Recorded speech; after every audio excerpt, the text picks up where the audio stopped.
Hi, Mr. Devlin here, and to follow up on my last video, I'm going to talk more about the Game Changer program. I've been scouting about the internet of what the requirements are to be a part of the Game Changer program, and people asking to be a part of the Game Changer program, and what they need to do to be invited, or is there a requirement that they need to do or be to be a part of the Game Changer program. I'm saying Game Changer program an awful lot, but anyway. Is there specific criteria that you need to have to be a part of the program itself? See, I just said program. And is there an application process that you have to go through to become a member? Or is it just the fact that EA, DICE, whatever, will contact you and say, look, would you like to be a game changer? And here's what I think myself. Going on forums and blog posts and begging to be a game changer is not going to work. You're going to get on the Game Changer program if EA want you on it, regardless what game the Game Changer program is relevant to. It could be FIFA, it could be Battlefield, etc. They're going to ask you. It's no use going on forums or places like Reddit and Twitter and just basically begging to get on the program. It will not happen. You could have had, for argument's sake, a Battlefield YouTube channel for 10 years, for argument's sake. And if they don't want you on the Game Changer program, you're not going to be on it. The criteria I think you have to be an EA Game Changer totally differs for what they say on the website, the Game Changer part of their EA website.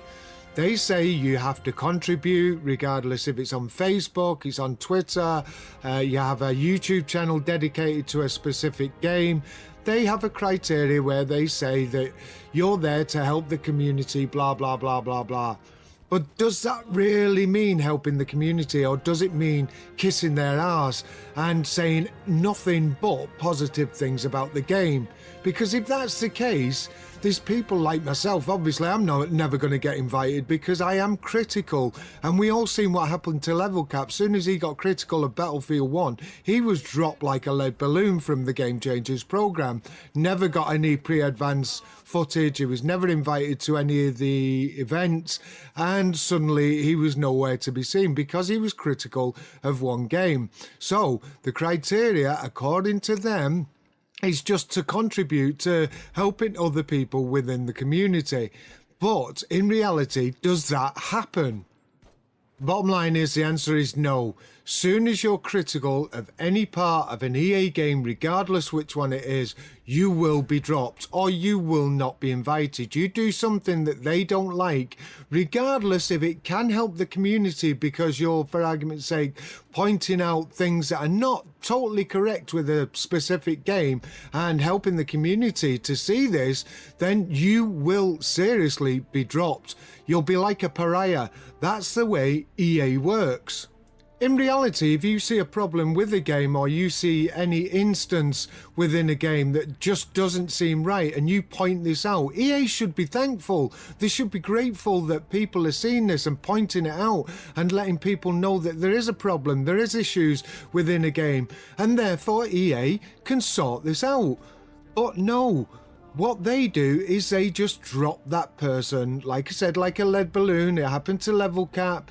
And I've not always agreed with Level Cap, to be honest. I actually unsubscribed for him because I didn't agree with some of the things he was saying. I thought he was throwing his toys out of the pram. But looking back on it, I think that he was treated disgustingly by EA.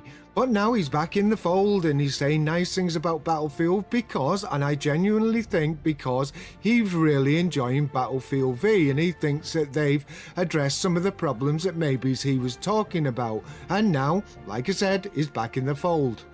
Having a community or a program full of yes men and people are just loving on the game because they think it will benefit themselves is not going to help the community. These people are not helping the community. There is genuine people out there, don't get me wrong, that are game changers, but the majority, for my money, are just yes men. And you know exactly who you are, you know who you are, and I'm not going to mention any names in this video like I usually do, but you know exactly who you are. Just yes men. And when you try and do videos where you're trying to make out that you're critical of EA or a specific game, We know we can see right through you, so don't even give us the bullshit. To be a game changer, you've got to be 100% EA, you've got to be 100% that game, and you can never, ever, ever say a bad thing about that particular game. Anyway, don't forget to like, subscribe, press that bell icon, tick it so you get notifications of when we're uploading new videos, and this is Mr. Devlin, out.